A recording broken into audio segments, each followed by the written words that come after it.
এই জুলাই বিপ্লবের শহীদদের আকাঙ্ক্ষা বাস্তবায়ন করার জন্য, শহীদ আবু সাঈদের আকাঙ্ক্ষা বাস্তবায়ন করার জন্য, শহীদ উসমান হাদির ইনসাফের বাংলাদেশ বিনির্মাণ করার জন্য আমাদের গণভোটে হাকে বিজয় করতে হবে।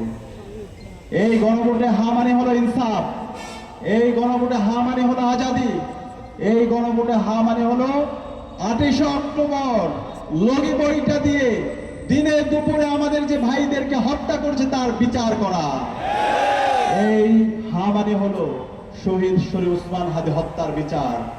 এই হা মানে হলো 5 মে শাপলায় যে গণহত্যা হয়েছে, এই গণহত্যার যারা সহযোগী ছিল তাদেরকে এই স্বাধীন বাংলাদেশে বিচারের আওতায় নিয়ে আসা।